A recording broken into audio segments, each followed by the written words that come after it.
Welcome everyone. Today we have another new episode and we have many famous speakers and we will discuss about climate change issues, and this is really important for us. We have our scholar uh, Mr. David, uh, Mr. David Wood, as well as Mr. David from Europe. We have our famous scholar Madam Viva uh, from Canada, as well as Dr. Imran, Mr. Karts, and Professor Dev. I think we have more speakers. They will join today. And let's start discuss about climate action. I want to start from uh, Mr. David. Thanks so much for this session and this very important topic. First of all, I want to state that climate change and global warming is caused by humans, as we still have a lot of American audience here. It's not a hoax. It is true. It is happening. It is happening since a long time. It is happening now as we talk. That's the first thing. And yeah, climate action can happen by small things. I can give an example like Yellowstone National Park. Yellowstone National Park, wolves were introduced.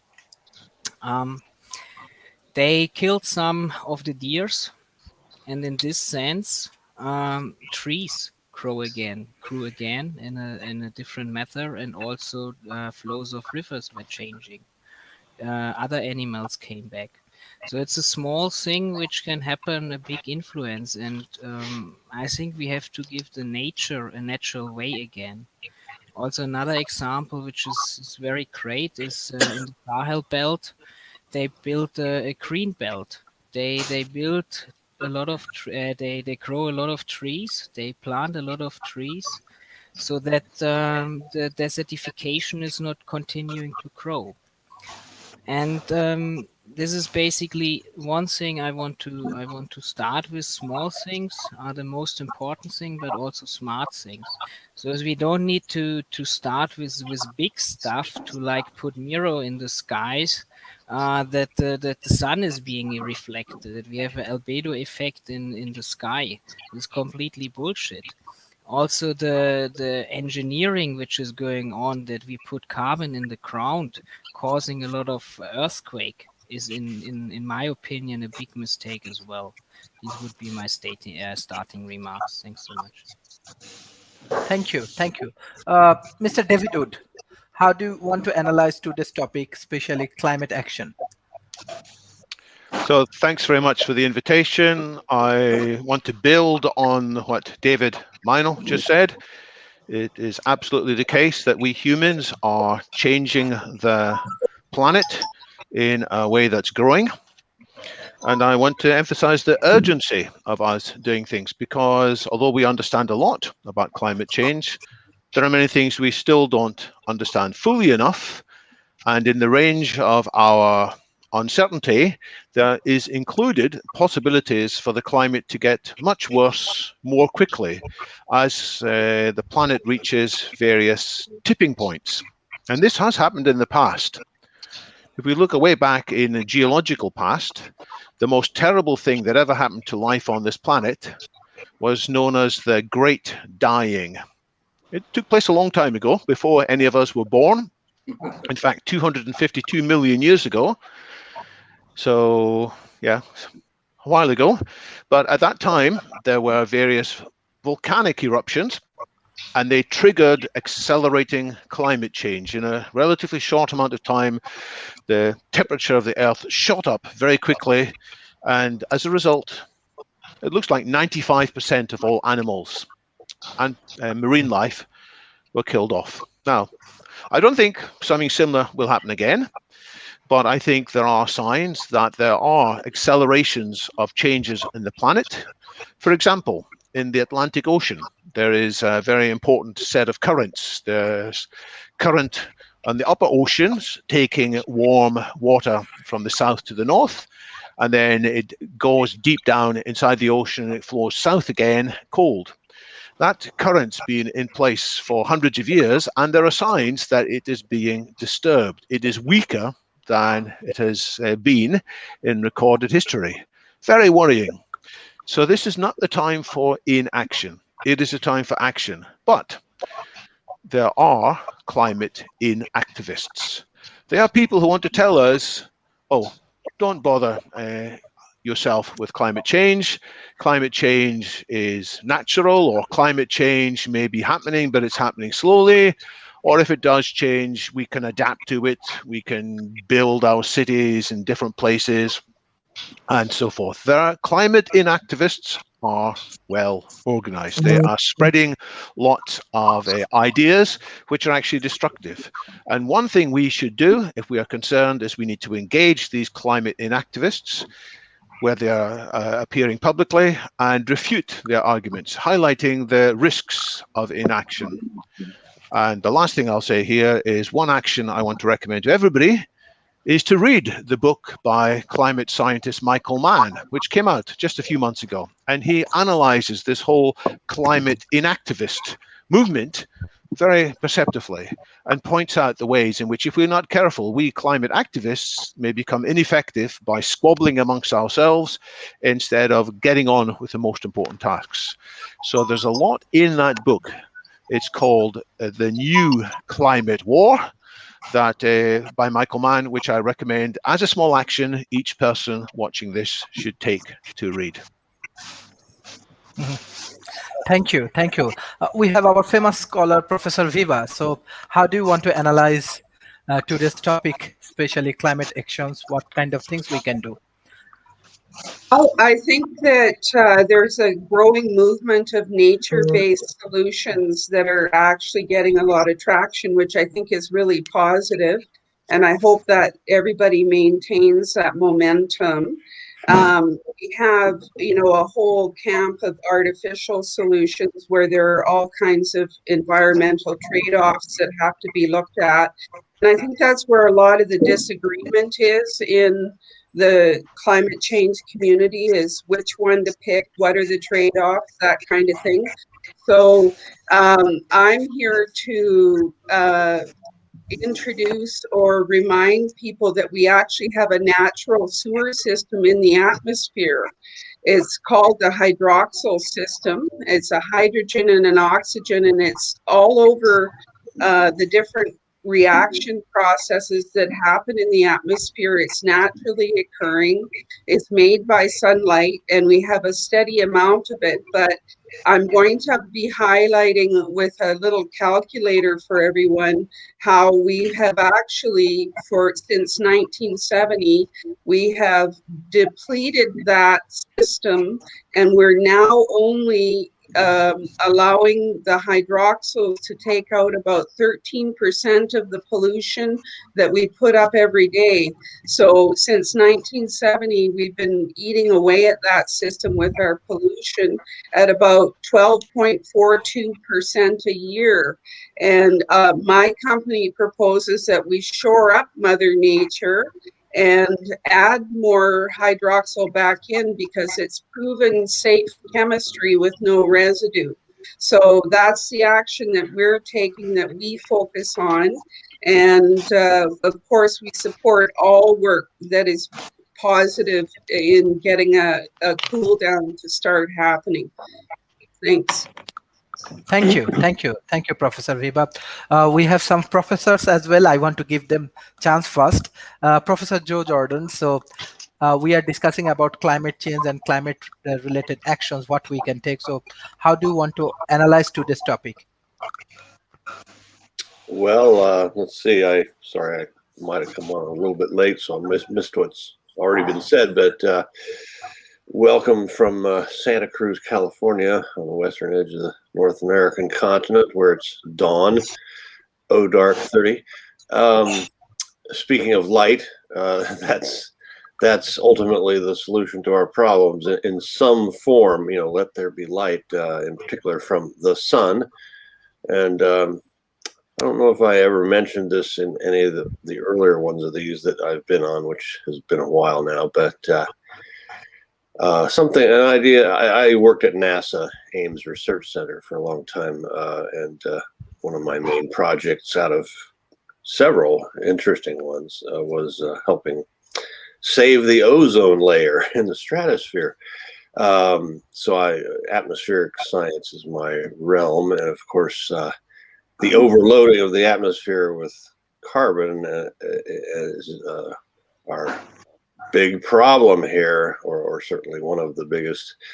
And but being a NASA guy, you would think I would be in favor of and all excited about space solar power, but I've always kind of poo-pooed the idea.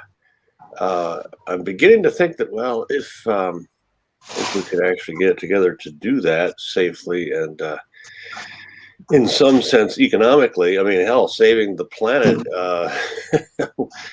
it costs a lot, but losing the planet costs even way more, like infinitely more. So I'm just throwing that out there, as I don't know if anybody has ever brought that up on any of these forums, but now, a lot of people, my colleagues in the solar field, say, well, we don't really need it. I mean, there's plenty of space on the ground. Of course, there is weather, which cuts down. There's nighttime, which on average cuts down half of what we would get from the sun up in orbit. That's not the case, but you got to beam the power down to Earth somehow.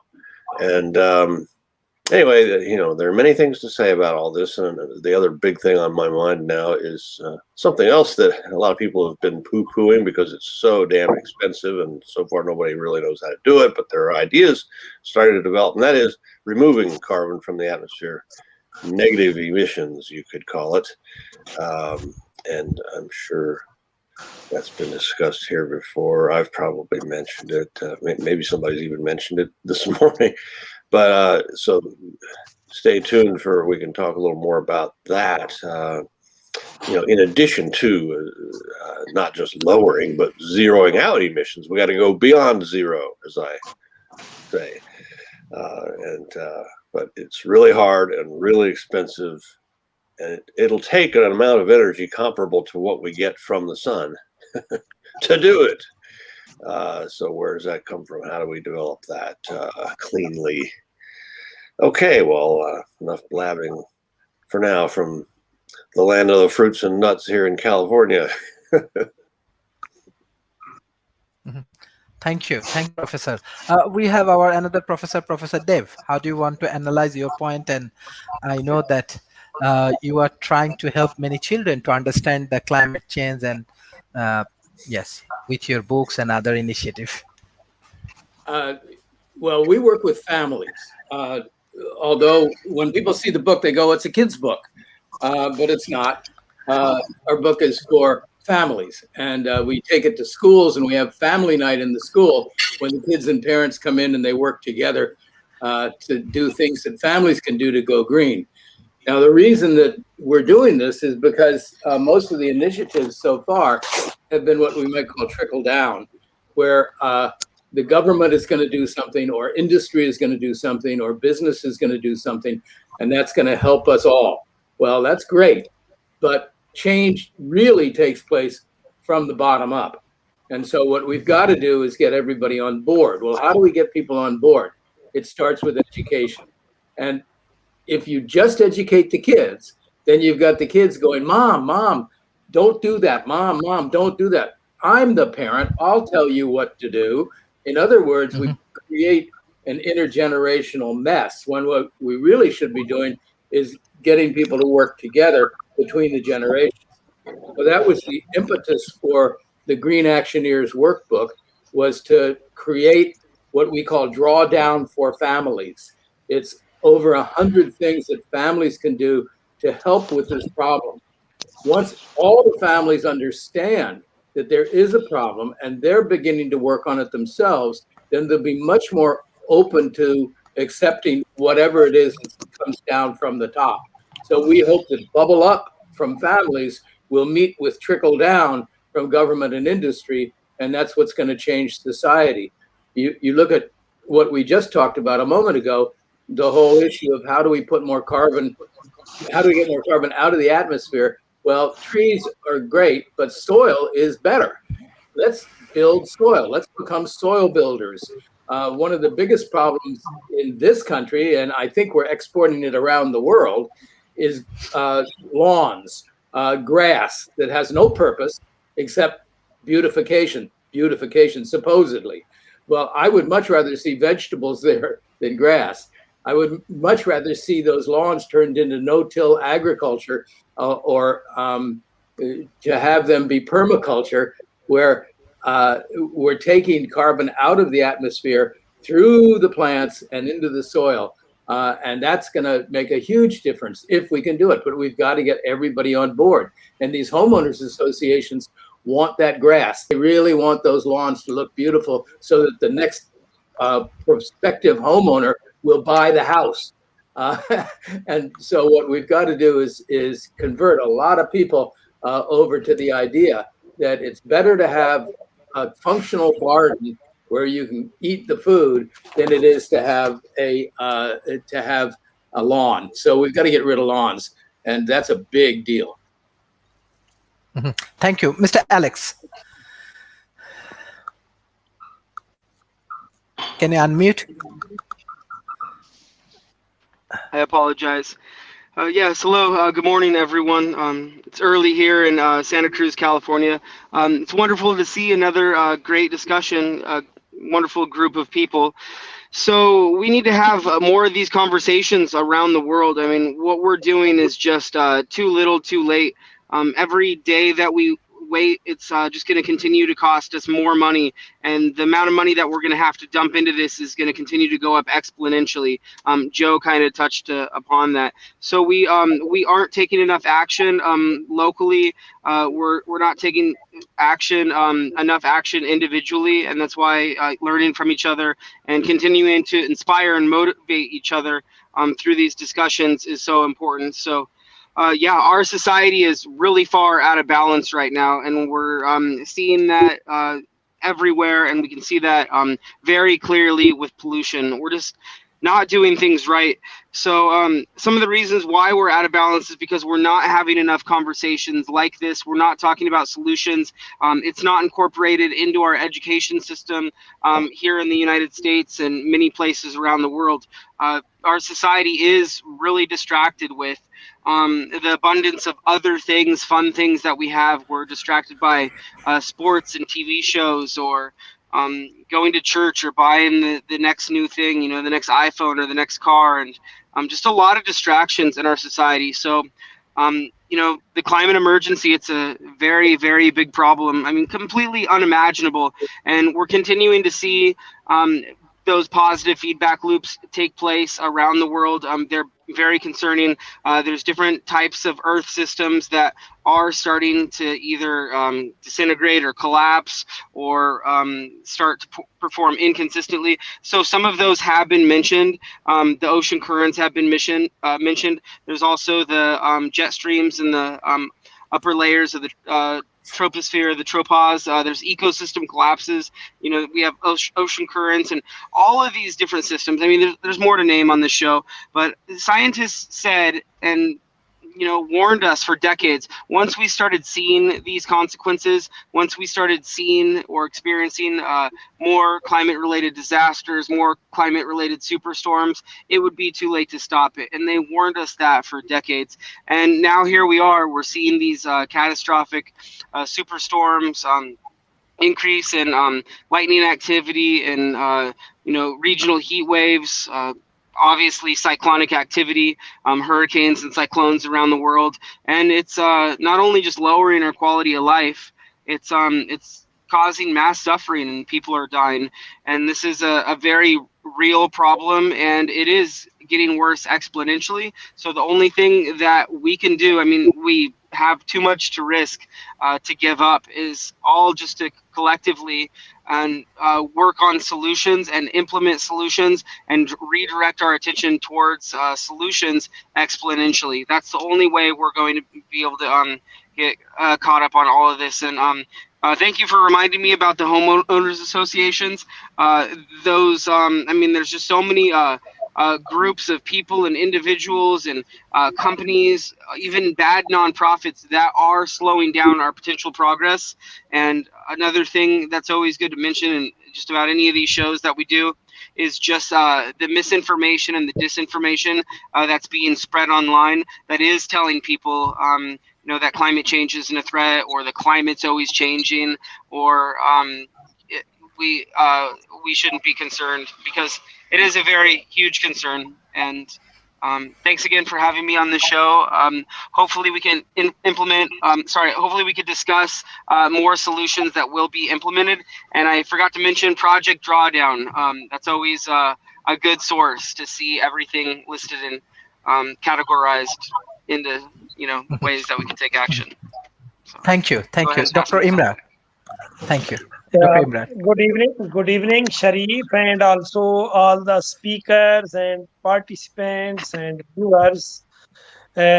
Basically, I am a doctor and surgeon, so it is a new subject for me, and also, in my opinion, it is great opportunity for me to learn about climate and hear more about climate. But because I am a doctor, so I must light something that is related to my subject and my profession. So I will highlight this impact of COVID-19 and what we must learn in this pandemic, and what is the impact of this COVID-19 and this pandemic on your climate, on our climate. So which changes has been already we can detect in this pandemic, then we can take lesson and learn lesson from this pandemic. So then we can, if we divide this pandemic, so just like before corona, now we in corona, and then will be AC or after corona. So we have BC before corona, then AC after corona, and which lesson. So just I will indicate COVID-19 is affecting the lives of millions of people and also the environment. The CO2 emissions and human mobility have been reduced, which improves air quality and encourages wild animals to come out and explore the cities. Scientists have confirmed that air quality in certain regions has improved in recent weeks as industries, aviation, and other means of transportation stop. Air pollution is reduced. Countries severely affected by the virus, such as China, Italy, and Spain, a reduction in this commuting due to work from home policies. This is very important. At the end, I will sum up this, has also played its part in reducing carbon emissions. According to Stephen Davis, associate professor in the Department of Earth System Science at University of California, in recent years we have generated around 500 ton per $1 million of Earth's GDP. In 2019, 40 billion tons of CO2 were emitted per $88 billion of the world's GDP. If this correlation persists, a decrease of world's GDP due to the imminent economic recession might generate a reduction in global CO2 emissions in a similar proportion. Furthermore, so we can see here, so Randolph Bell, director of Global Energy Center, explained in the Atlantic Council that the economic recession linked to the virus is likely to cause a drop in the carbon dioxide emissions for this year.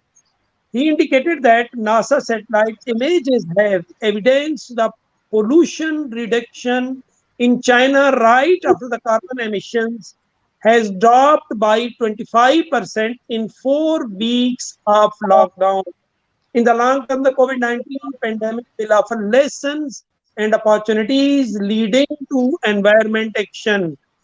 For instance, in my opinion, our nature is our biggest teacher.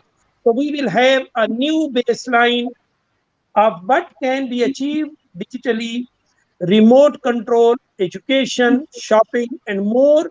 In addition, as our governments private institutions and even social media succeed in patterning. We now, Sharif, we are live. So this is also one of the gift of this COVID. We will possibly feel more capable of tackling other pressing issues such as climate change. Our response to this health crisis will shape how we will deal with the climate crisis in the next decades. Times of change can lead to introduction of long-lasting sustainable habits. Thanks to the outbreak, just a minute. So some habits that are incidentally beneficial to the environment may last since people will have experienced, for example, the reduction of travel, personal consumption, and food waste. This public health crisis may serve as a turning point for another well-known crisis that, even though may be so perceived as slow, has the potential of significantly impacting humanity. So, if we, so I conclude this. So, regarding, so there are many suggestions from our General Secretary of UNO, and clearly, human beings are part of nature, and all activity that impact the environment also impacts us. According to Marshall Bohr from the Department of Earth System Science at Ford University in China, just 2 months of reduced, just, just this point is very important. 2 months of reduced pollution have saved the life of 4,000 children under the age of 5 and 73,000 adults over the age of 70. Perhaps this is not a question of whether the virus is good or bad for the climate, but instead we can create a functional economic system that supports people without threatening the life of the earth. It is safe to say that no one wanted carbon emissions to be reduced this way. COVID-19 has a dark cost to our lives, healthcare system, and mental health of people around the world. Nevertheless, it has also shown that these communities can make a difference when they take care of Earth's other. And this could be an invaluable lesson when we face climate change. So, what is the lesson? So, I understand as a doctor, so COVID is not good, but we can touch any disaster. So, it has some opportunities. So, in my opinion, this is a great lesson from nature. So now you can see in this COVID-19, due to the restriction, how much climate improved. You people know better than me. Please. Thank you, Mr. Cart. I'm really glad to be on such an esteemed panel. I'm a science teacher and I write about clean technology, solar, wind, and other forms of renewable energy. 10 years ago, when I was teaching climate science to my middle schoolers, it was really difficult. I was near certain that we were going to headed towards runaway climate change. The technologies at the time just weren't ready. They were so expensive. And the only way that I can imagine solving the problem would be to rapidly change our economy, our governments, and everything to drastically reduce consumption. Ultimately, we do have to create a circular economy, but over the last decade, solar power has dropped in cost by 90%, and so has energy storage. Wind is down about 80% over that period. And with a combination of hydropower, wind power, and solar power, we can get to 100% renewable energy. The wind and solar really complement each other well. Often at nighttime, when solar is not producing, wind is stronger. We can spread out our wind turbines over different areas and have transmission lines. Where I'm at in Texas, we just went through we lost power because our system was not weatherized, but we are planning now to just add tremendous amounts of solar and wind. And we're going to have a more reliable grid because of renewable energy. It's just so affordable.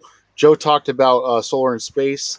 It's always been something I've been interested in, and it just looks like it's not going to be economically feasible. It could have been something that we had used, but the cost of batteries has fallen so far that it just seems to make economic sense to have the solar on the ground and combined with wind and a choreography of wind, solar, and water. Elon Musk has talked about this subject. He says, "Hey, I have a solar company. I have a rocket company. If anybody would want solar in space to work, it would be me." And he's looked at the situation. Maybe someone can Google that. Elon Musk solar in space. We might be able to see that real quick. He gave a couple very short talks on it. We talked a bit about negative emissions. I think it's a very nuanced subject to talk about. It's been kind of heresy to talk about it for many years, and that's changing because it just seems like it's insane to not have a number of contingency plans because we don't know how close we're going to get to runaway climate change, where the temperature frost, we have methane hydrate on our ocean floors. The negative emissions technology that I'm most interested in is called enhanced chemical weathering. It's a specific type of silica rock called olivine, and we would take this rock and we would crush it into small grains of sand, and we would spread it along the beaches and the shallow seas, where it will interact with CO2 in the water, in the ocean water, um, and it bonds to the surface area of these silica rocks. And as the water moves the silica rocks, it then breaks off the coating of the carbon dioxide. So it's real important to have it in areas where the sea is going to churn it up. And that looks like it could cost um, long term as little as $10 per ton to sequester. Now that's a big deal. We have carbon pricing where people are instituting a carbon tax that are anywhere between $10 and $200 carbon tax. So we already have countries doing that, and with a carbon tax, we could easily pay for enhanced chemical weathering. And another interesting example of this is when the Himalayas were formed millions of years ago. It pushed so much rock up so high that we had all this CO2 removed from the atmosphere, and we had a cooling effect. I'm not sure if it went into an ice age, but it was definitely a sharp cooling effect to the climate because we had so much more silica rock exposed and going through a weathering process where rain was breaking down into ice and breaking up rocks and just the whole process of the rock cycle churning. The reason why I talk about negative emissions is for me, I went through a long period of climate depression. So, do I want negative emissions on the front of the New York Times every single day and making people complacent? No. But I do want people who are environmental advocates who are active in it to breathe a small sigh of relief that there are so many different ways that we can attack this problem. And it's an exciting time to be alive. We're cutting it way too close. There's no doubt about it. But I have faith and I have hope that we're going to meet this, And as we look at what we're trying to do, uh, everybody wants to be things to be done linearly, but that's not how it works. The solar, the wind, it all goes exponential and then up to an S curve. So we're starting to go up that S curve, and it's really starting to get exciting. And I better wrap it up there. I talked a bit longer than some of the other people. Thank you. Thank you, thank you, thank you, Mr. David Wood. Actually, our audience, they want to know more, like what type of action they can take to solve this problem. We have many youth communities, even policymakers. So, what type of initiative is important in terms of developing nations, even the developed nations? What initiative is important right now to solve these climate change issues? Well, what kind of initiatives are important, or what kind of actions are important? It's starting on a small scale. First, of course, education is most important. So, educating people and telling also your kids that without an intact nature we can't live because we are just part of it, and we need clean air, clean water, clean food. to live a healthy life. So this is the first thing, education. The next thing is you can start an action. You can start a project. So as an example, cleaning up waste, I don't know, in developing countries on beaches or in the nature in general, or also in a city. As the second thing what you can do, so cleaning up stuff. You can also making project as Kurt is doing. Kurt, I really like your project. It's a big project, but like doing think tanks, like bringing ideas together and fostering them. This is the second thing. So education projects.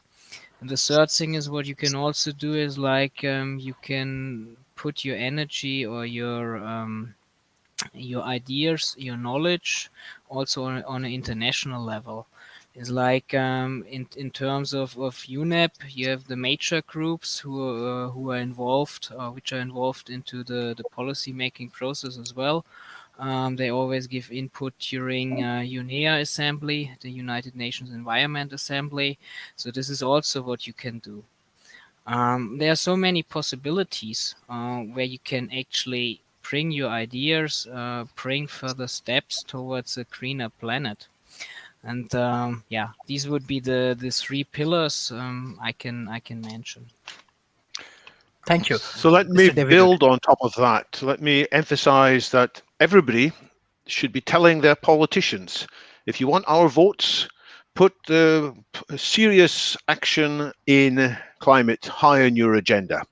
Not just greenwashing, not just words, but committed steps to reach net zero as early as possible, to reach it in a local level, in a national level, and to work with politicians on a global level, because some of these things, frankly, are going to need changes at the global level too. And you may be thinking, if you are part of a developing nation, you can't influence these political effects. I say that's wrong. There are plenty of examples of young people, and we should mention Greta Thunberg. She, in her actions, has managed to make many people think more seriously about climate. We need a realistic plan to get to zero. And although people on this panel have pointed out some reasons for optimism, for example, Imran Abbas nicely talked about the fact that because of the COVID lockdowns, there is less pollution than before. That's encouraging, but that change isn't anything like enough. We're going to need that kind of reduction to happen, 20 times in the next 20 years, sustainably. I also like the emphasis that was given by Kurt as to the decreasing cost of solar. That is remarkable. In the last decade, it has come down perhaps 90%. And solar has been adopted much more as a result. But even that is insufficient. And the reason it's insufficient is something that hasn't actually been highlighted yet on this call, I don't think, which is that there are greenhouse gas emissions from other places. The biggest single cause of greenhouse gas emissions, it's not transport. That works out at about 16% of all the greenhouse gas emissions is transport. Nor is it the generation of electricity. That works out about 27%. Now, the biggest single cause of greenhouse gas emissions is manufacturing. It's manufacturing cement, it's manufacturing steel, it's manufacturing glass, it's manufacturing plastics, it's manufacturing fertilizer. 31% of all greenhouse gas emissions comes from these industries. And each of them needs to get on a path towards zero emissions as well. And it's going to be hard. And by the way, we also should talk about agriculture, which is the cause of about 19% of global emissions. And although there is some progress there, there isn't fast enough progress. So this isn't enough to just celebrate what we're doing already. Yes, we should celebrate the positive wins. Yes, we should point out that progress has been made and we should build on it, but it needs to go faster. And that's why I want to come back to this negative emissions, which has been mentioned by both Joe and Kurt. It absolutely deserves our attention and support. And I was very interested in this enhanced chemical weathering that Kurt mentioned. I hadn't come across that, or at least I don't think I've come across that before. But we're going to need that, because actually getting to zero, even if we're not emitting any more greenhouse gases, the point is they're still in the atmosphere. There are too many of them in the atmosphere. They're going to stay there for decades. Actually, methane will stay for decades. CO2 will stay for hundreds of years. And even if we're not emitting any more, the temperature will keep on rising. So that's why we need to get methods to draw out the existing greenhouse gases. Planting trees, more soil, mangrove forests has been recommended. There's other kinds of things we can do, but not enough. So I would urge people who are technically savvy or people who are entrepreneurial, look around and see what negative emissions industries they might be able to help with. And yes, of course, we should all look after our own greenhouse emissions. We should look at our own environmental footprint, ourselves, our families, our neighborhoods. That's important too. We must not neglect that. But that by itself is not going to be enough. We need to do more, and we need to ensure that our politicians do more. Our politicians do have a chance, actually. There is a big opportunity in November this year at the COP, the 26th COP that's taking place in my own country, Glasgow. And I look forward to the politicians committing two things there. One, to put a global carbon tax. It's interesting, there has been some progress locally, but we need a global carbon tax, which will ramp up and get larger and larger. It might start off small, it might start off revenue neutral, with the money raised by carbon tax being redistributed, but over time it's got to rise higher to make these other initiatives more cost effective. And I also look forward to the politicians agreeing to do something like the WTO. The WTO has taken actions in the past to ensure conformance to various international rules. If there are countries that are not fulfilling their responsibilities as regards a path towards net zero, the WTO should punish them in the way that they have punished other states in the past. And that may not be a popular suggestion because it's an international body, but frankly, we do need an international body acting in some way or others. Otherwise, we will have free-riding countries not taking their own responsibilities. So the politicians need to do that, but they won't do it unless we, the people, are speaking up, demanding their attention. So we must let them know this is the most important topic for us. Thank you. Thank you. Professor Viva. Yes, I agree totally with David that the politicians are our number one focus, because as a startup, we have looked for different programs which are an example of what a politician's policy unravels as actionable on the ground, and we found that they're the number one bottleneck. So I would say to everyone, really focus on your politicians. And I was wondering if I could share a screen. Can I share my screen? Yes. Yes, yes, you can. Okay. The technology that we have is interesting, I think, possibly for Kurt. We have a smart ceramic, which is one step and two stages with no moving parts. And so when we bring air in from the left-hand side from the atmosphere, we split all of the constituents in there with a small amount of heat. And it's a ceramic, so it is a form of rock. It's an oxide. So the atomic oxygen is taken off the sides with a little bit of pressure. Yeah. Viva, we don't see it. Oh, you don't? Can you yes. Here is a share option. You just. I'm sorry okay, about the interruption. Oh, okay. Share. I'm trying to do it, and it's. Oh, sorry about that. You could possibly share send the it screen. to Sharif, and then he can bring it up on the screen. Share the screen.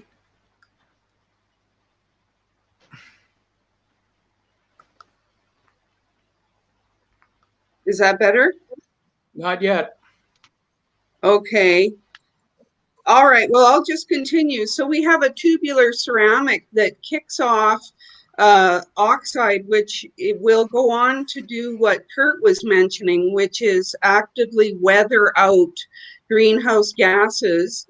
from the atmosphere, and about 26% of what is delivered to the atmosphere focuses directly on greenhouse gases. Now, that's all of them, including the refrigerant gases, and the hydroxyl that is formed is not selective. So whatever it meets, it will persist until it meets something that it can react with, which is virtually everything in the atmosphere. And with carbon dioxide, if it's just released openly to the atmosphere, it will increase the number of the percent that's naturally weathered out. In nature, already about 6% every year of all the CO2 we put up is weathered out of the system due to autoionization and the hydroxyl radical. So if we shore up that methodology, then we can weather it out. We can also directly suck the atmosphere to the equipment and really focus on CO2 really directly. So we're actually sort of proposing an area of advanced industrial oxidation because it is residue free, and we can do several different things, which I'll be talking about on Sunday with a group that has participated here, the Transhumanist Party. I'm giving a talk on Sunday. But so we do incorporate enhanced weathering into this technology for sure, which is really interesting. And we can also go right to the smokestack and pull CO2 out of the smokestack as well and mineralize that for financial gain as well. So these are the some of the features that we have that we just would like to highlight. It is a more advanced area, but if you think about the amount of degradation that's happened to the natural sewer system of the atmosphere, it really is a thermometer telling us that we are very close to major tipping points all over, and it's no different with the indicators we have with the hydroxyl radical. So there you go. Thank you, Professor. Thank you, Professor.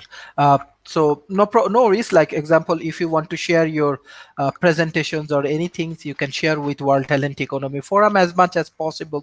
We are connected around 100 different countries. We will share any of our speakers, any projects, any books, any research work, anything we will share. Professor Joe Jordan.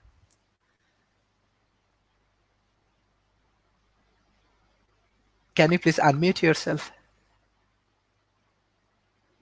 I would like to reiterate what was said a couple of times about politics. I know this forum is on economics, but hey, economics is basically sort of one of the social sciences, and politics is the key to everything. And of course, what politics is mostly about is money. Haggling over vast amounts of money, and what are we going to do with it, and how we're going to use it? Are we going to use it for dirty, cheap and dirty stuff, which has been the history of the world so far, or are we going to pay a pretty penny, pay the true cost of things? As a now deceased, unfortunately, Swedish astronomer friend of mine said, "You pay more for quality." So, well, yeah, nagging, really bugging. Politicians voting the right ones into place, getting people in America, unfortunately, our so-called democracy, we really have serious work ahead here imminently to protect the right to vote among many of our population, especially certain racial sectors. I don't know if you've been hearing elsewhere in the world that there are huge efforts underway now. In almost all of our states, over 40 of our states, we have measures being rammed through by state legislatures to make it very hard, much harder for certain people, the disadvantaged among us, to vote. And that has to be stopped. And then, we have to educate ourselves and other voters on how to vote once we can assure their right to vote. So that's a political note. I was just in the middle of typing something to all of you on here, by the way, that the speakers, if you could send me or just post in this chat your contact info, I mean the private chat, your contact info and maybe a website of interest. Kurt already posted a website. I know Alex he's a fellow Santa Cruz guy, so I got all your contact as well as Sharif. The rest of you I have never met before and would look forward to, and I probably missed your introductions in the first couple of minutes of this thing. I don't know. But yeah, I'm going to just in a minute here when I get back to chance to type and correct my errors, I'm going to send a little thing to the chat making that request and including my email address. Email is kind of my e-communications medium of choice. I do sort of do Facebook, but not really. So anyway, let's see what else. Well, I don't know what you wanted me to say. Just another round of comments. So yeah, maybe I'll think of something later. Okay, thank you. Professor Dave. Well, I think to build on what's already been said, I think that Dr. Abbas said that nature is our best teacher. And I really think that we have to hie back to nature. Nature has a circular economy. In nature, nothing is wasted. Everything is reused. We are the only animal on the planet that creates waste that isn't reused. And with the development, invention, and distribution of plastic, which has all happened in my lifetime, the system has been thrown way out of whack. Plastic is not the only culprit. There are many others. But if we use it as our model, I think that we can see what happened with that particular industry, packaging. When I was a kid, my first job was to go around the baseball park under the bleachers and collect the Coke bottles that people had dropped down out of off their benches onto the ground because it wasn't worth it to them to take it back to the refreshment stand to get 2 cents. But it was worth it to me because I was a 7, 8, 9-year-old kid. So I got one of those boxes that holds 24 bottles of glass bottles of Coca-Cola, and I would go under the bleachers and collect the bottles and take them to the refreshment stand, and I'd get 2 cents for each one. So I got 48 cents every time I made a round trip, and I'd do 3 or 4 in a ball game, and I would leave with a few dollars. I was 7, 8, 9 years old, and I was making money on recycling. Well, now all that glass has disappeared. It used to be that glass bottle went back to the factory, was washed out and reused. The same was true with milk. And we used to get our milk in bottles. The bottles were glass. Every morning you would get new milk at your door. Every evening you would put milk out at the door. You'd put the empty bottles out at the door and the milkman would pick them up. That was a system that worked. It was a circular system. We didn't have a lot of waste. But at the end of the process, we didn't use up as many resources as we did once plastic came along. I don't want to say plastic is the culprit, but plastic is certainly an indicator of what the problem is. So what we have to do as a species is learn to copy. And nature can teach us how to do this if we just pay attention. We have to look at it not only as a society, but we have to look at it as individuals. Every family should be aware of what comes into their home and what leaves, what they use on a daily basis. And that's not part of our culture. It's not part of our educational system, but it must become part of our educational system. We have to have a sensitivity to this that has not yet been developed. When you see somebody doing something which is environmentally insane, it should cause the hair on the back of your neck to stand up. And you should say something about that. Certainly, you should not copy them. And I don't think we're at that point yet. And that's one of the main reasons that I've written the Green Actioneers workbook, because it gives kids over 100 things that they can do at home in order to make a circular economy, or the equivalent of a circular economy, for their own home. So that's only a part of the problem. We can't solve this by just everybody going green. That's not going to solve the problem. But what it's going to do is raise awareness. And after awareness, people become interested. After they're interested, they take action.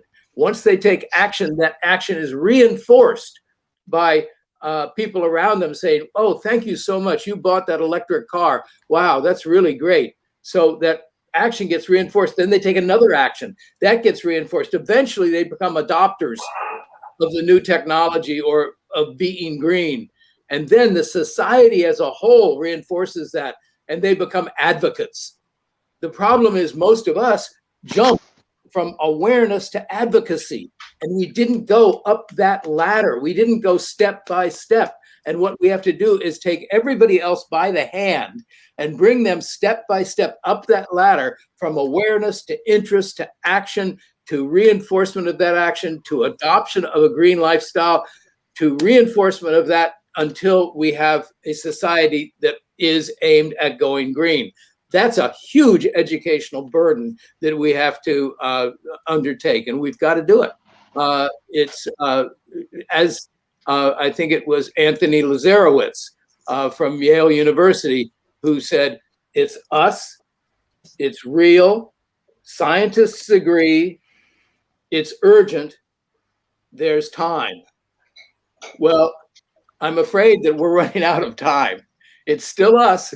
Scientists still agree. It's still urgent, and it's still a huge problem, but we're running out of time. So we've got to get to work on this, and that's why I'm doing this. People say, well, you should have written this book 20 years ago. It's too late now. Well, the best time to plant a tree is 20 years ago, and the second best time to plant a tree is today. And so that's why we created the Green Actioneers workbook, because this is the time. Tomorrow is too late. So we're going school to school all over the United States, and eventually, hopefully, this book will get translated into many languages. It's already in English and Spanish. It's a book that was written for kids because it's got the a coloring book feature, and it's got word games. It's in English and it's in Spanish. So it's for the whole family. And hopefully families will cluster around the book and take action based on things that the kids say, Mom, let's do this one. Let's do this one, Mom. This one we can do. And it'll raise the consciousness. It's only through raising that consciousness to the point where it's national. And everybody realizes that we have to be circular. Everything that we do has to build into this circular economy. And we have to imitate nature at every level. Thank you. I'm done speaking. Thank you. Thank you. Mr. Alex. Okay, my mic's on. Wonderful. So I loved how Dave mentioned the steps and going step by step, and he had listed all of that in a systematic order, to raise awareness throughout our society. But David also mentioned the same thing, and he set that out very clearly, where it was education and how he said projects and all of that information. So that was, I guess, what we're doing, trying to raise awareness to get more people involved, because it's not just about us, having these conversations. It's hopefully to get other people involved, to motivate and inspire other people, or provide that information. Dave's providing that information through the book. And then Viva is providing that information. She has her website. So it's wonderful whenever we could reach, a larger audience, because educating people in all of these different areas is important. And at the same time, we all have our niche ideas and our projects and our own interest. Like, I don't know anything about the hydroxyl radical, and I probably wouldn't really invest my time into the whole scientific aspect of that, because I've never taken more than one chemistry course. But I do a lot of activism, and Dave's working on his aspect with the book. So all of these are different projects, and like David mentioned, you have the education, and you find your interest or whatever, and then you eventually do a project. And I've done a lot of projects over the years, both to pick up trash or reach a larger audience, or to help sequester carbon, through composting projects. And I try, different things. Some things work and some things don't, with different goals. So there's things that you can do individually, things that I've done, in the very beginning, 15, 17 years ago, when I first became aware of this horrible climate crisis, is recycling. But then you start realizing there's a lot more that you can do than recycling, and recycling, you later find out, isn't even really a solution. It's better just to vote with your money and try not to buy that product to begin with.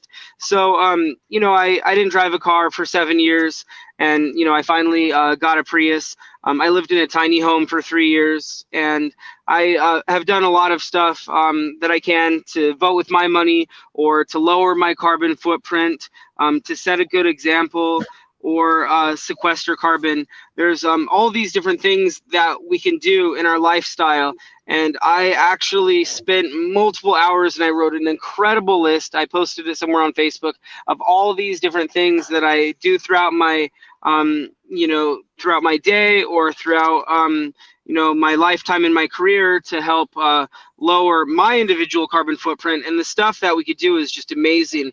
And that just comes down to education, taking the individual initiative to participate in discussions such as this forum, to take the individual initiative to do the research online. I love using WikiHow to start a community garden, WikiHow to organize a trash cleanup, how to plant a tree, how to start a garden, how to eat organic, WikiHow to eat vegan. All kinds of information on WikiHow, easy to understand, easy to educate others. One of the cool projects that I did, because I've done a lot of activism, environmentalist activists, they do these things, but it's like taking one step back to take two steps forward.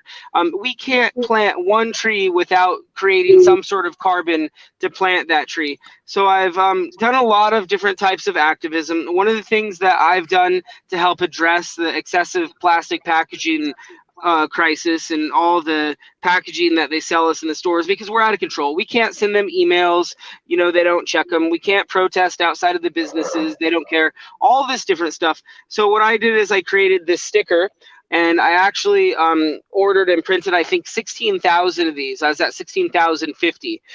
So this sticker is a paper sticker, and what it says is, please don't buy this product. So it says, warning, this excessive plastic packaging product, whatever, it's bad for the pollution, harms wildlife, and damages ecosystems. So I was going around through supermarkets and putting this on all the products that I thought were using excessive plastic packaging techniques to sell their products. The plastic potato chip bags with this much little seaweed sushi snacks. I would just go crazy and put them on everything, and I've never got caught.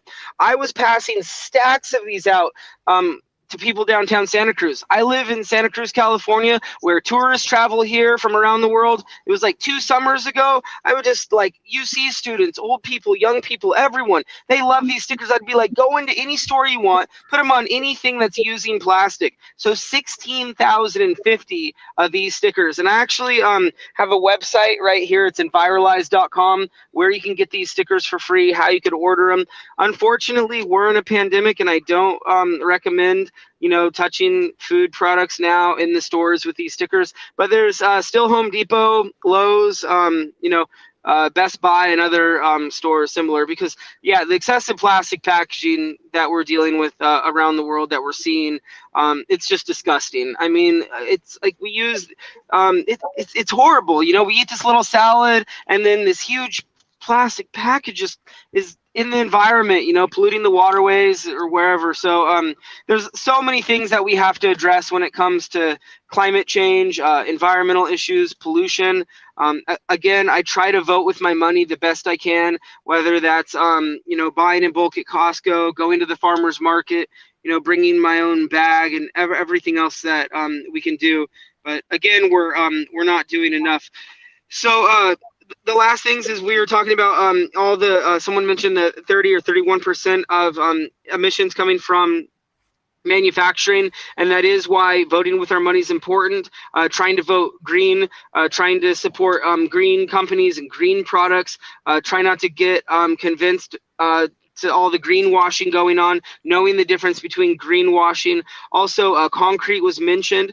There's different types of solutions that can be mixed in with concrete that lowers the carbon emissions. There's also permeable concrete, which is really cool, where water soaks through the sidewalks into the ground.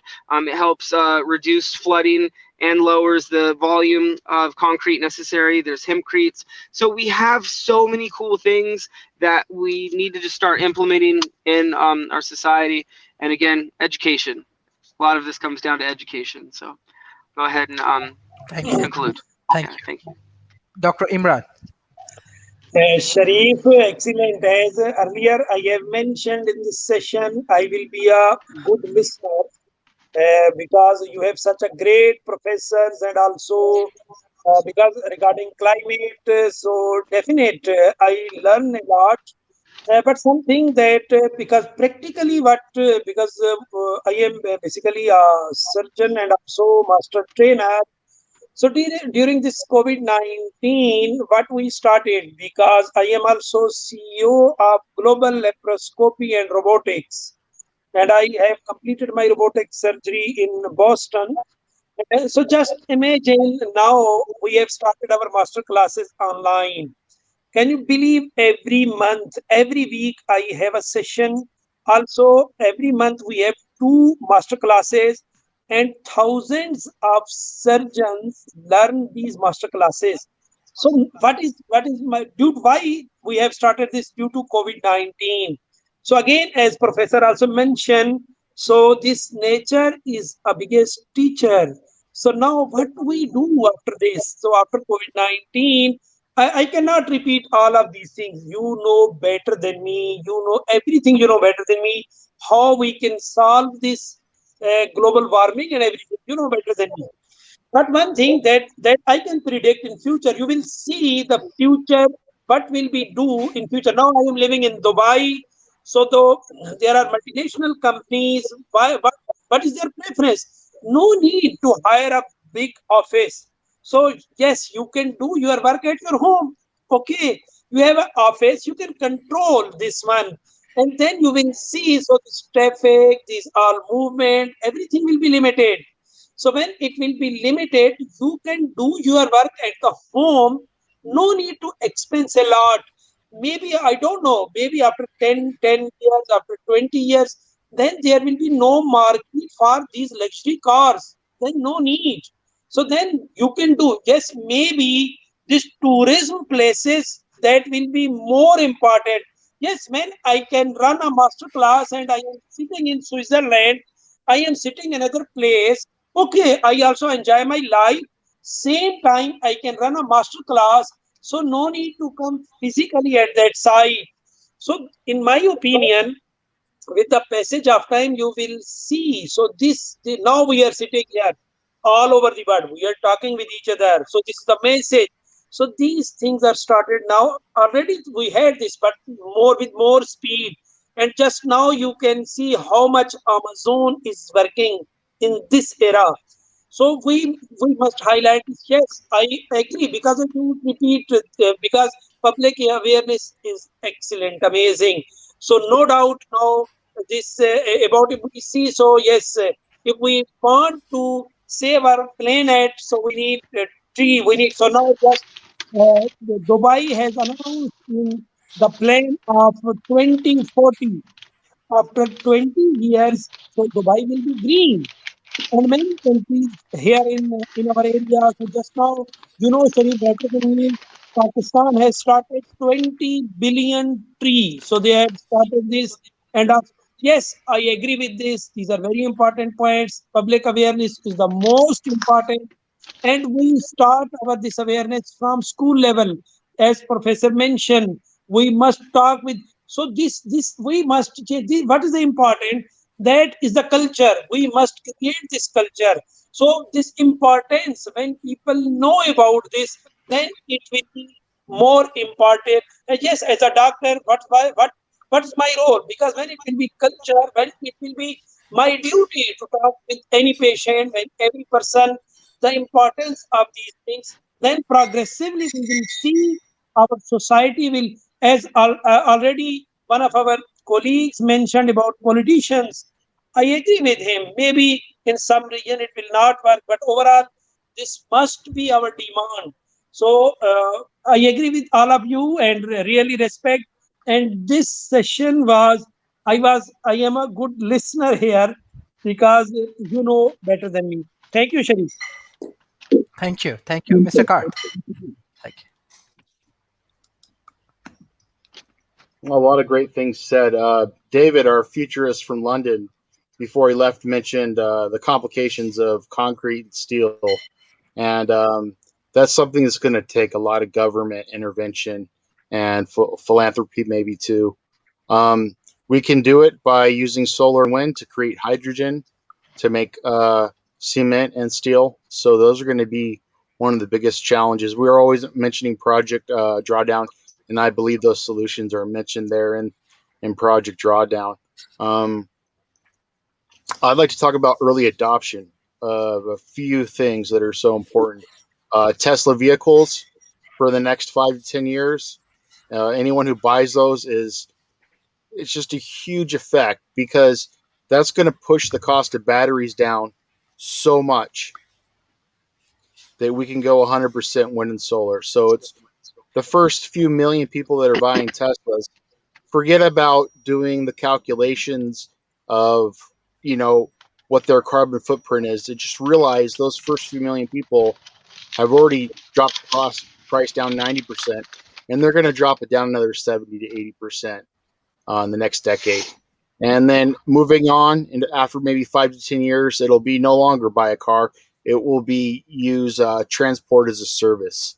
And that's why I exclusively mentioned Tesla and not other EV automakers because they are 100% committed towards creating a future where it makes no sense to own a car, where we can um, get rid of 90% of our parking and make that green space or make it more residences. It will Less allow concrete. for less concrete. It will allow for more walkable cities. Um, it's going to allow less traffic. Of course, just millions of lives saved from the air pollution and the traffic accidents. And it's companies like Tesla is just they're so important, and it can be hard for a lot of people because the guy's so rich, you know, and I have some cognitive dissonance over that. But they're working on transportation, energy storage, and solar, and those are so important. So any advocacy for that company is huge. There's several other companies now. They're all have plans to go 100% renewable. I don't like Amazon that much, but they're on for 2030 or 2035. Microsoft, I think, is already there. Apple is already there. And these companies, they're going to start to go negative. You know, and when you buy a product, you're going to be knowing that it's carbon negative. And that's where we're really going to have to push on that. David also mentioned agriculture. And Tony Seba is a guy I follow a lot. I've written probably 2 or 3 dozen articles based upon his work. Um, he's the one who first correctly identified uh, back in 2010 that solar and batteries were going to do this. So he nailed it right on when everyone else thought it was going to be, 2050. And what we thought was going to happen in 2050 happened a few years ago. You know, it was amazing to write an article about how cheap solar had become and have Bill McKibben retweet it. Somebody who I read in college, sitting out something that I had written. And I'm not a full on expert on renewable energy. It was a hobby of mine. The reason why I'm laying down is I'm disabled from back pain, and for about 7 years, all I did was read about renewable energy, and I read so much, and it's happening so fast. I used to say, if anything, if your information is 6 months old, that it's out of date. Now, if it's not 3 years into the future, it's out of date because all our projects are built that far out. They're built on these horizons and timelines, and so we know what the cost is going to be. 2, 3, 4, 5, 6, 7 years out. Um, Tony Seba, who I was talking about, I'll share his. He's got a group think tank called Rethink X, and they already went over first transportation as a service, so there's a really good study on that. And then his next one on agriculture came out just this last year, and he's predicting by 2030 what we're going to have is a hybrid of fake meat with plant-based substitute. So you're going to mix, your plant-based fake meat with some cell-grown meat, and that's going to be 1/5 the cost of real meat. So thankfully, the economics are really lining up. So companies like Beyond Meat, Impossible Burger, we should be advocating for people to be early adopters of that. And then, of course, we've got just so many solutions for agriculture. We've got indoor farmings coming on. We've got all kinds of things. GMO is something that I really struggle with, but we're going to learn how to grow crops and all kinds of different deserts. We're going to learn to grow rice in deserts with ocean water. So we have a GMO that does that.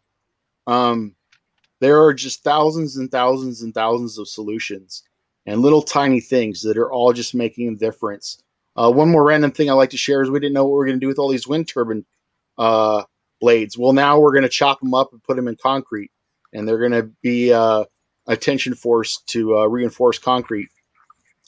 There are so many people working on the solutions, and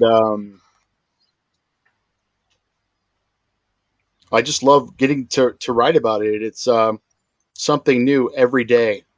Every day there's something that is just blowing my mind away. And we have all these solutions. We don't know exactly which ones are going to win.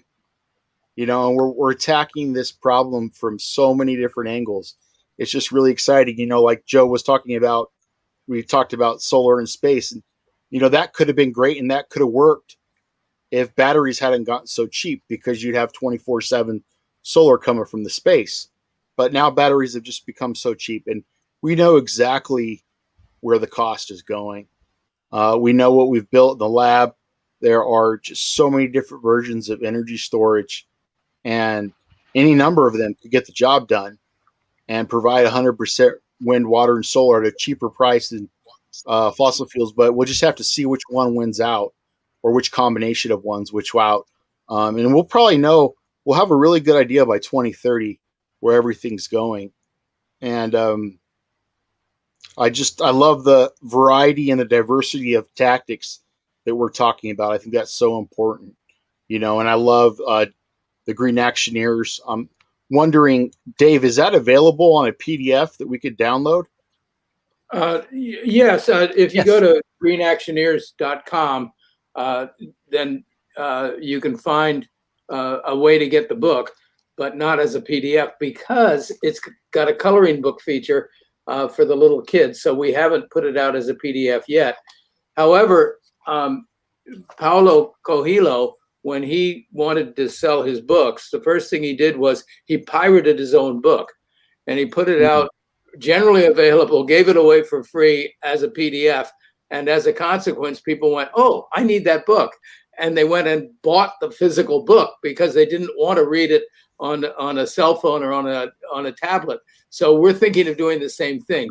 The book that I hold in my hands is what we call the reader review draft. And this has gone out to companies and to individuals who might want to be featured in the book or might want to help support it. And so this is really not the final book, although you can get a reader review draft on the site. the final book will be out just before school starts in the fall, because the way the book is distributed is we go to schools and hold family night. And then the parents come in and the kids and parents sit down together with a book. And we get half the school because we really pump it. And those kids and those parents are the first early adopters, and they're the ones who get the book. And then they get to take it home and talk about it and get other families to come on board and get the book as well. So the whole idea is to get it out there as a physical book. Of course, it's printed on recycled paper with soy-based ink, so we try to be as gentle as possible to the environment. One thing I wanted to mention that came up a moment ago was about recycling plastic. There's a huge movement, and India is, I think, at the center of this, to put plastic into roadways. And there are 6,000 miles of roadway in India that are plastic road. And so a lot of that waste plastic that we're now lamenting is ending up in landfills. If it were properly processed, could be used to help us to build roads. And so I think that sort of thinking, looking, I was born before the Second World War, so I lived through the entire Second World War. We didn't have much during the Second World War because we were sacrificing everything for later. We wanted to win the war. I think we have to get that mentality going now. We've got to get to the point where we're on a war footing. This generation is not going to live in the lap of luxury. And the reason is because we are putting our energy into the next generations. I love the Iroquois Confederation and the fact that they planned everything for the seventh generation. And in fact, in our book, we're adding a section at the end. The book is about 3 families now. And one's a white family, one's a mixed race family, and one is an Asian family that live in different parts of the city. We've just discovered that there's a little Native American girl who lives in this city. We didn't know she was there. And she tells the other kids about her community, and her community not only is sustainable, it's regenerative. And it always has been, because they live along a creek in this community, and they have been there ever since the people started coming from elsewhere. And when people started coming from elsewhere, they consolidated, but they kept their ethos, which was, we are going to be regenerative. We're going to live for the 7th generation. And that's what we've all got to learn to do, is live for the 7th generation. Everything that we do now, we've got to make sure that 7 generations from now, people will be here and will be able to thrive. And so, just as we did in the Second World War, I didn't have milk and eggs and bananas for those years of the Second World War. Even though I was a growing kid, milk was not that easy to get. We could get powdered milk, but whole milk we couldn't get. And we sacrificed as a country in order to have a better post-war period and in order to win the war. We've got to have that same mentality about climate change. This has got to be a wartime footing worldwide. We're going to solve this problem. And then the next 7 generations will thank us for what we have done. And until we get to that kind of a thought process, I think everything is just chipping away, chipping away, chipping away. Yes, if you chip away enough, you get a beautiful marble sculpture. But at a certain point, you've got to really change the process. And that's what I hope this book is going to help us to do, is to change the process and get us on a wartime footing and get us to the point where everybody is investing not in their own lives, but in 7 generations from now. I love the Church of Stop Shopping. That's that's an actual Dave, thing. if I can interject for a second. Alex and I, we did a campaign to build micro tiny homes, and we did 9 articles, kind of co-wrote them. And we raised over $5,000 to build micro tiny homes. So I would love to do a project with you. I know that handbook has got just probably dozens and dozens of articles in there, and we could raise some money if you want to go ahead and make the PDF available free. And I think you're right. I think if you make the PDF free, you're going to get more orders because people are going to want, the better deal. Mhm. So, yeah, sorry to interject, but No, this is my mind's going, and I would love to do that with you. let me finish And I'll my appreciate thought, it. and then I'll be finished for the day. And Okay. that is that the book is not yet available because it's not yet finished. Once Okay. we did this piece about the Native American community within our town, I think it will be finished because we're going to bring that Native American wisdom to the end of the book, and it's going to really put I don't like to say drive a nail in a coffin. It's a terrible analogy, but it's going to put the finishing touches on the book to have the Native American portion. And I think kids will really resonate with the idea that we have to do it now to invest in the future. So that's yeah. We'll get in touch with each other about. Thank you. Thank Great. you.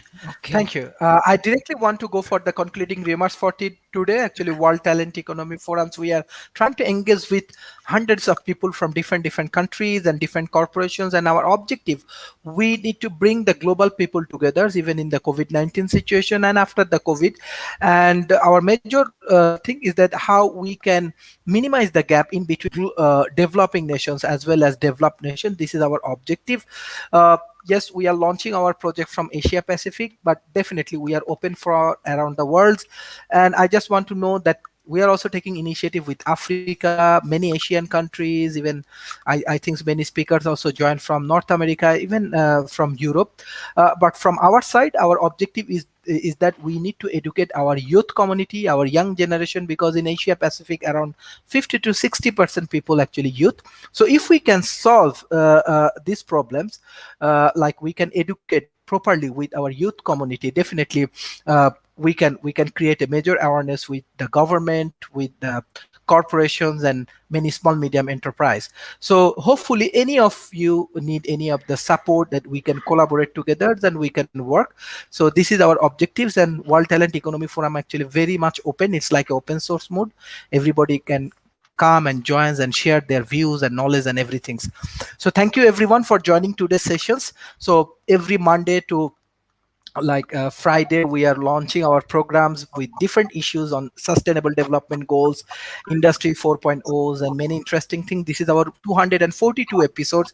I think those who are observing our World Talent Economy Forum as an audience, you can share as much as possible our content. So I directly want to go for the concluding remarks. I want to start from Mr. Dave, then Professor Viva, then Professor Joe, then Professor Dave, and then Alex, and finally Dr. Imran. Yes, I want to Sorry, start from Sharif. David. Yes, David. thank you. That I have to destroy your order again, but I have to leave. So I'm making it quite short. You have seen me shaking my head when I heard electric vehicles, especially Tesla. Well, one of the first car was electric vehicle. Nevertheless, we are not there anymore just constructing a few cars. We are there to construct 1 million, 2 million, a lot of million cars. And electric vehicle means batteries. Batteries means we are creating waste bins, because what is happening with the battery after it is being obsolete? In batteries are a lot of raw minerals being used. Raw minerals doesn't mean just raw, but the amount in the earth crust is very raw. So for these raw minerals, you need a lot of space to extract them out of the soil. A better technology for mobility will be hydrogen. Way better, because we have been working so long on combustion engines, and hydrogen power is the same as running on combustion engines. So we don't need a new technology, but we need smart actions. And this is also the thing what I want to add. We need awareness. First of all, we need smart actions and not just new technologies, which will be beneficial just for a company, but not for the whole planet. And we need information.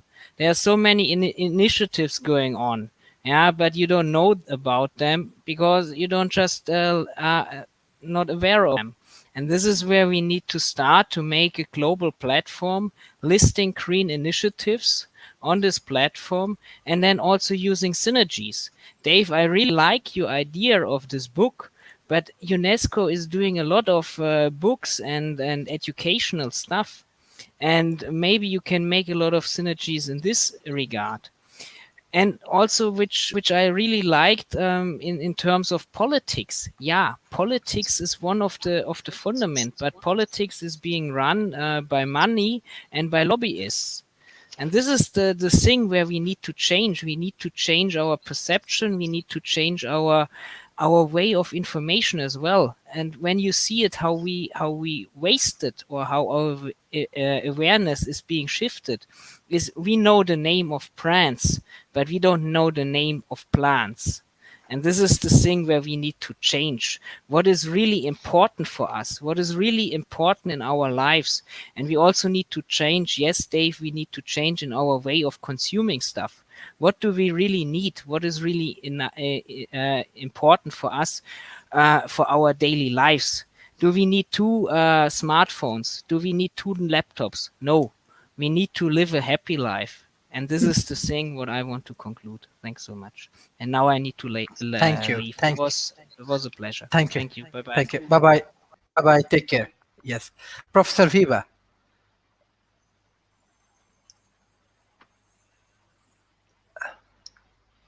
I just wanted to conclude with a few general comments about negative emissions technologies. I know a lot of people have hesitated to actually study them and look at them, but are coming around to the fact that we're going to have to deal with the historical emissions in the atmosphere while doing everything else. So we're all multitasking. And I just think that saying that negative emissions technologies need to be vetted for limited unwanted residues, alignment with natural principles, and economics. And for example, the breaking up of the olivine minerals, that one actually, from our perspective, stands in really good stead. So essentially, one of the things that got us into a lot of trouble with the general environment of the planet was that a lot of chemical processes have trade-offs where they will create an unwanted residue that subsequently needs to be babysat, contained, and monitored, usually at the expense of the taxpayer. So we have the same situation happening with negative emissions technologies. We believe that ultimately the taxpayer is just going to direct the political leadership to just start getting it done, because it's now such a commons, the atmosphere, that we have to treat it as a commons and act in unison to deal with it as a singular infrastructure item. So we're here supporting the natural sewer system, which is terribly overwhelmed, and we believe that mitigating it with a boost will have very, very few negatives, and we currently can price that open air release aspect of our technology at $5 a ton. So we're cost effective as well. But for everybody, if you could just make sure that you're looking at all the trade-offs that are being made with the heavily engineered solutions, and understand that those are things that you're purchasing as well when you go into negative emissions technologies most of the time. So that's where I'd like to leave that for you. Thank you. Thank you, Professor. Professor Joe. Professor Joe Jordan. Trying to unmute by Okay. clicking on the symbol on my picture instead of down where it counts. Yeah, well, sorry, a couple of people left already. I wanted to push back on a couple things, but let's see, Dave, Green Actioneers. When I first saw that, I thought it said auctioneers. But anyway, knowing the dates of World War II and a little bit of arithmetic, I have to say you've aged quite gracefully. Speaking of nails in coffins and things. I'll be in my 80s during the 20s. Yeah. I was going to say actually something which Dave Minell just said, who just left, in response to Kurt's stuff. I really appreciate Kurt's interests and breadth of knowledge and everything. But it does need to be pointed out that with batteries in particular as storage, lots of potential there, but also tremendous, substantial issues of land area and materials and pollution. And places where materials for batteries are mined now are real travesties, environmentally and humanitarianly. So hydrogen is something I've been excited about for a long time, and interest in that wanes and waxes. I kind of think that's going to be big. A company that I just recently found out about, Stanford, does a weekly energy forum available to anybody for free, and you might want to get on their list. Just look up Stanford Energy Forum, Stanford being one of the premier universities in the world. And the recent one featured a company called Heliogen. I was very intrigued by that. The guy who started and owns that company he's a serial entrepreneur, but a real scientist and engineer. I mean, he's no slouch, and they're up to some interesting stuff. And speaking of things to recommend to you, I saw a movie last night, a little film that was beautiful and interesting called Kiss the Ground, and it was about regenerative agriculture and carbon farming. And they may kind of oversell the business about rotational grazing and all this stuff. And if you don't know what I'm talking about, well, watch the film. I think you can get it at kisstheground.com. And speaking of recommendations, I should have said this much earlier while more people were on, but maybe there are still people watching. I did a TED Talk, actually 2 TED Talks, but the first one was the best. It was in 2011. It's on energy and the future of the world. And if you just put 4 words into any search engine, Joe Jordan TED Talk, you'll get there. Now, if you get to the other one where I have the beginnings of a beard, forget about that one. That one's good, but it's not great. The first one that's called The Solar Window of Opportunity, that's before I had a beard. That's a great talk, and it's about energy and the future of the world, and it's very prophetic, being 2011. And also, I did 2 years of a podcast called planetwatchradio.com.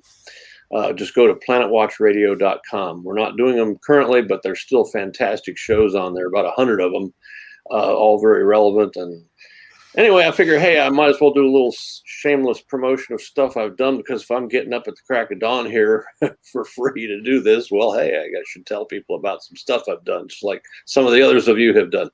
But anyway, nice to meet all of you. And the only person whose contact info I don't yet have, if you would be willing to send it to me, is Imran.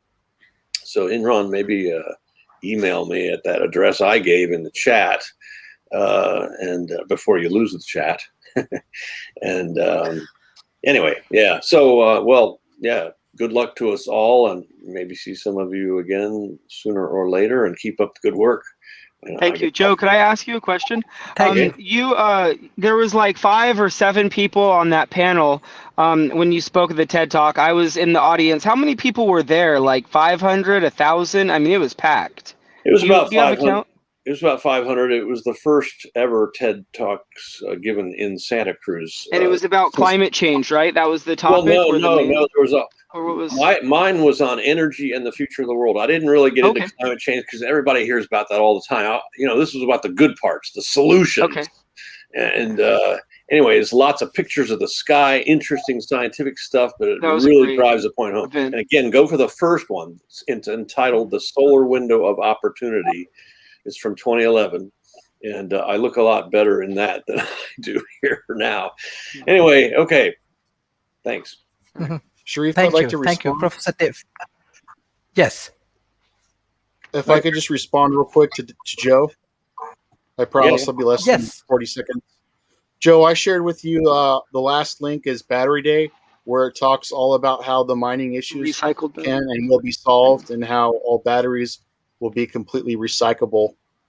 It's a 2-hour presentation. It is a huge moment in history, and Tesla just showed everyone in the world how to make batteries sustainably, and it's open source why their now. stock went up 10 times after that talk. So it's a 2-hour talk. It goes through it.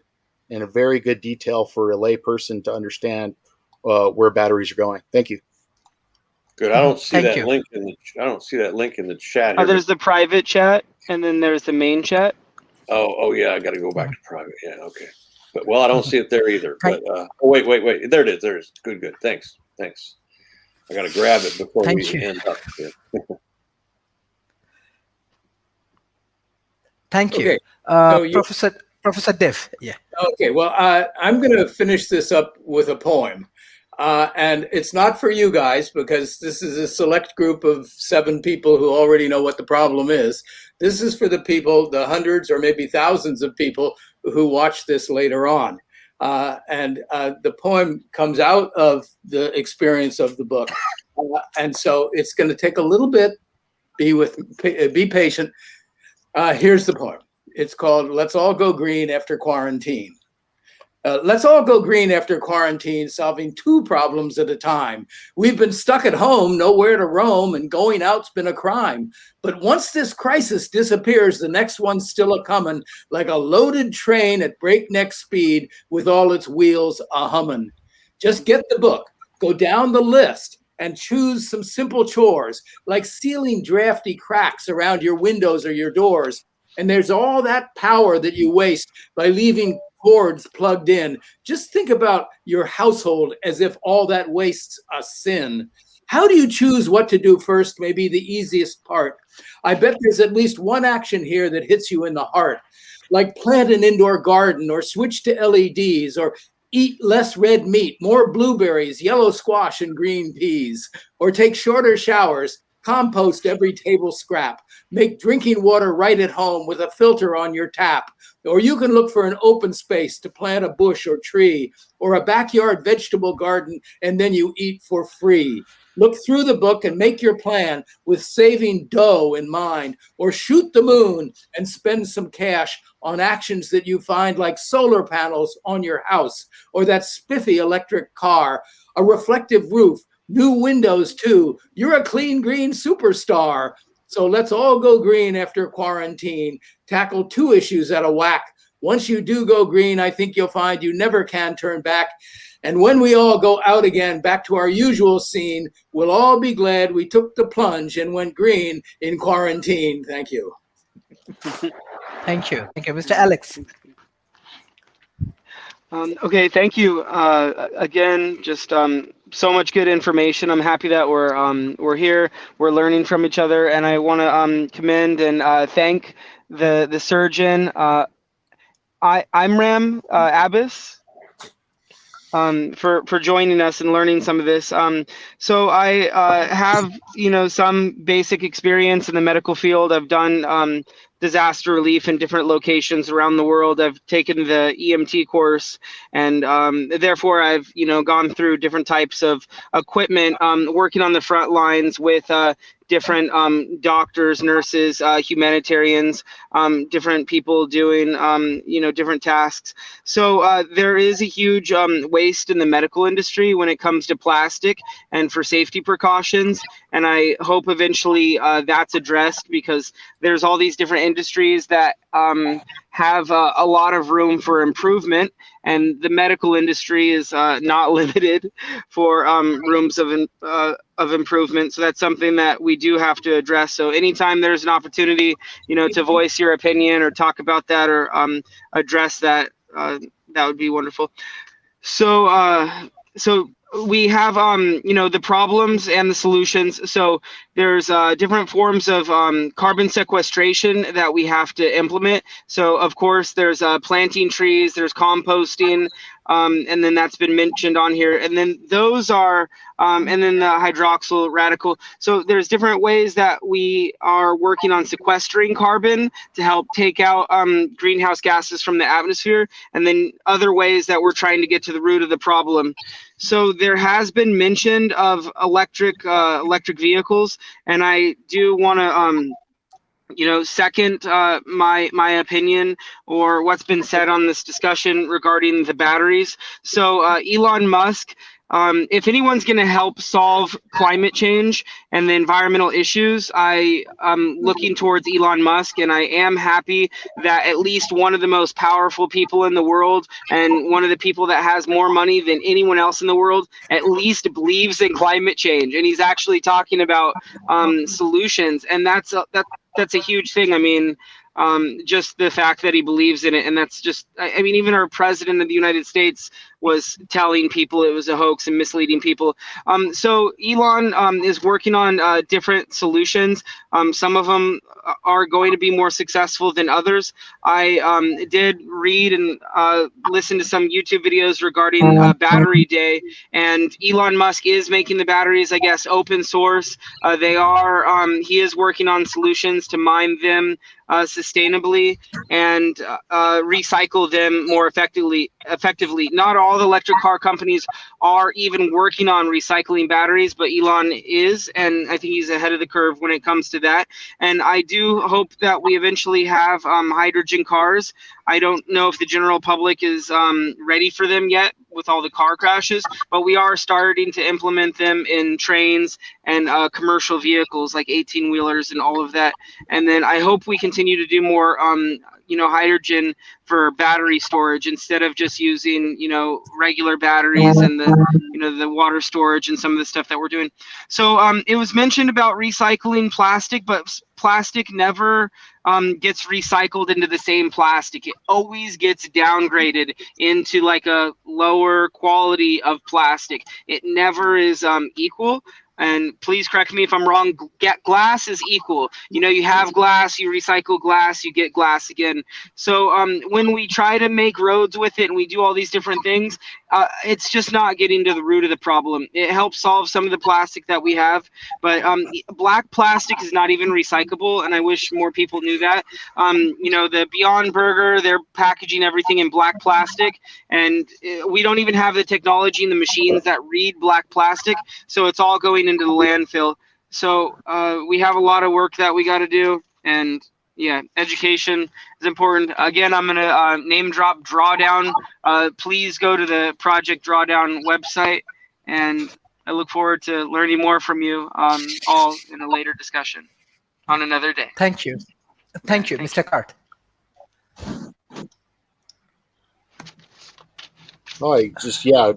I'm just so glad that we talked about negative emissions today. It's something that I've had to thoroughly research as much as I can, and it's hard because there's a lot of misinformation out there. There's a lot of fossil fuel think tanks that have come up with these ridiculous ideas, but there are really intelligent people working on negative emissions. I think there's been some misinformation today. It's hard because first we had cobalt in the batteries, but now Tesla is getting cobalt out. It was using nickel, manganese, and cobalt to make the batteries, and that's what's going to be making the Tesla cars for the next few years. But then we're going to move on to other chemistries that are easier. There's iron and phosphate batteries, which are finally now getting to the point where you can put a battery pack in an electric car and get 200 miles. But if you want to get 300-400 miles, like a lot of the public is demanding, the people who are buying EVs at this time in the $30,000 to $50,000 range, that's what they want, and that's what they're selling. So it's kind of just a necessary evil.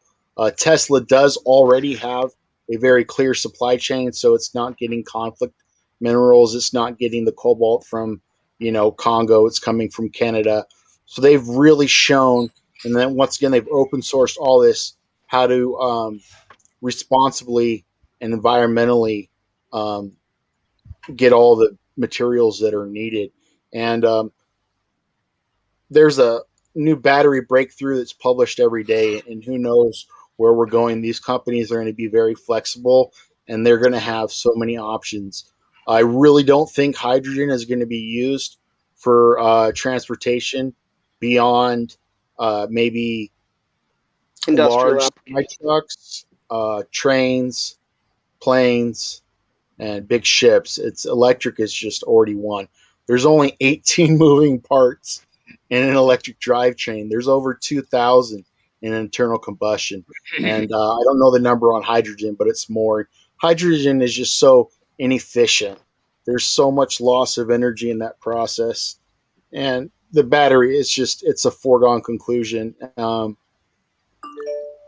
But sorry, I don't want to kind of get too much more into the disagreements we have there. So I'll just kind of drop that and then wrap up with something else.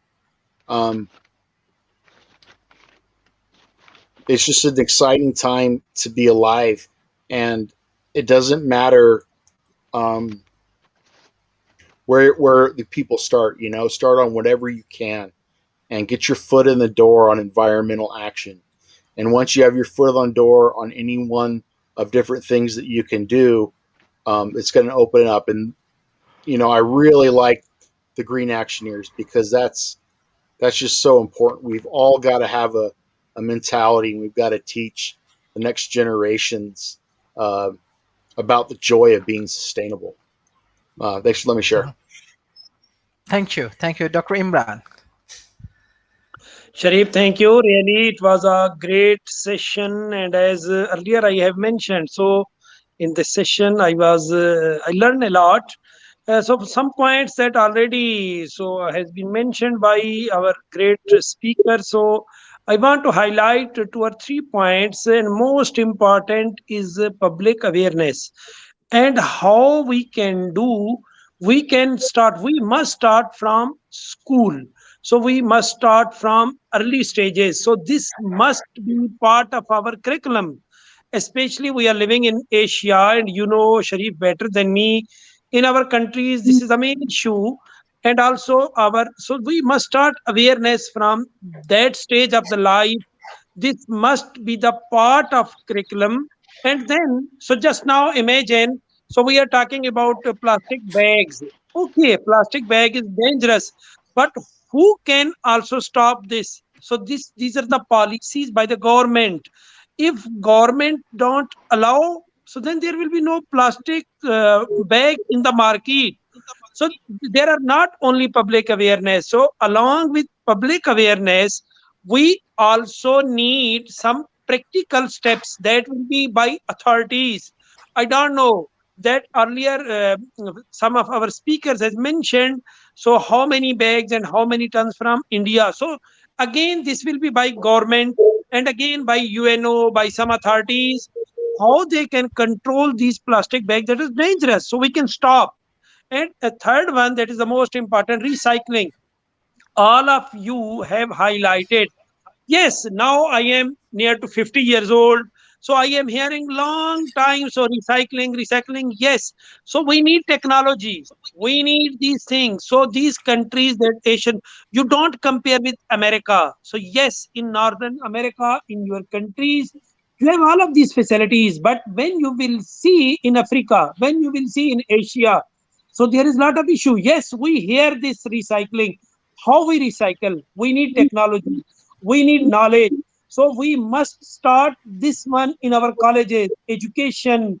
So this because if we want to go for practical, need some steps.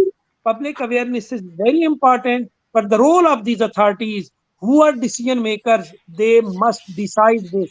So if they can control these things and they can go step by step, then yes, we can achieve this target. So we must have a target in 2050, in 2040, in 2030. I don't know who will decide. Then there will be no plastic bag at this globe.